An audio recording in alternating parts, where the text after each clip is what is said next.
మీరు ఏం మార్పు ఉండదు నాలో. మీరు పాదయాత్ర చేసే సందర్భంలో పాదయాత్ర నుంచి ఒకసారి మీరు అడిగారు నెక్స్ట్ కాంగ్రెస్ గెలిస్తే మీరు ముఖ్యమంత్రి అని. Now your deputy chief minister. అసలు ముఖ్యమంత్రి ఆలోచన ఉందా మీకు లేదా? నేను పాదయాత్ర జరిపినప్పుడు మీరే అనుకుంటాను అనిపిస్తుంది. యాత్రలో భాగంగా ప్రయాణం చేసేటప్పుడు అడిగారు మీరు ముఖ్యమంత్రిగా రేసులో ఉన్నారా అని. ఎస్. వై నాట్ సిఎల్పి లీడర్గా నేను పాదయాత్ర చేస్తూ ఉన్నాను. సిఎల్పి లీడర్గా ఉన్న ప్రతి వాళ్ళు ముఖ్యమంత్రి అయితే బాగుంటుంది, చాలా చేయొచ్చు అనేటువంటి ఆలోచన ఉంటారు. నేను కూడా ఉన్నా అని చెప్పాను. కానీ అంతిమంగా నిర్ణయం చేసేది పార్టీ కాబట్టి ఎన్నికలు అయిన తర్వాత పార్టీ ఒక నిర్ణయం తీసుకుంది.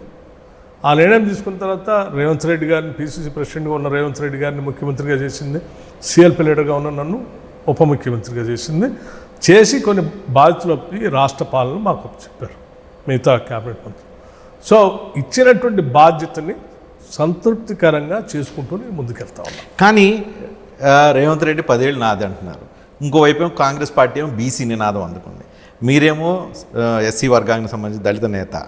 మీకు అసలు స్పేస్ దొరుకుద్దని ఎక్స్పెక్ట్ చేస్తున్నాను. నాకుగా నేను ఇప్పుడే మీకు నేను ముందే చెప్పాను, నేను సంతృప్తికరంగా పనిచేసుకుంటూ పోతున్నాను. కానీ రాజకీయ కారణం ఏంటంటే లక్ష్యం కూడా అదే చెప్తున్నాను. కారణం ఏంటంటే నేను ముఖ్యమంత్రి కావాలనుకున్నది కూడా ఈ సమాజంలో ఉన్నటువంటి కొన్ని మార్పులు తీసుకొని రావడానికి, కొద్దిమందికి చేయాల్సిన పనుల గురించి, కొన్ని వర్గాలు బాగా వెనకబడిపోయి ఉన్నాయి వాటిని చేయొచ్చని ఆ చైర్లో కూర్చుంటే చేయొచ్చు అనేటువంటి ఆలోచనతో నేను ఆశించాను.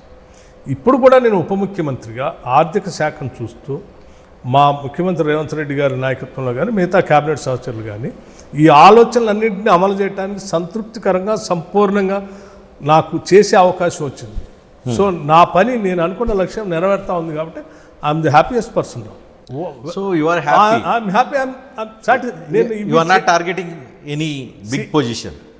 నేను చెప్పేది నా లక్ష్యం ఈ పనులన్నీ చేయటానికి అవకాశం ఎక్కడుంటే అది కావాలనుకున్నాను. నాకు ఇప్పుడున్నటువంటి ఈ కుర్చీ ఏదైతే deputy CM finance department particularly ఇవన్నీ చేయడానికి అవకాశం ఉంది కాబట్టి పెద్ద కుర్చీ వద్దు, నేను చేయగలుగుతున్నాను. అంటే ఈ చేయడానికి ఇబ్బంది ఏర్పడినప్పుడు నేను ఆలోచన చేస్తున్నాను.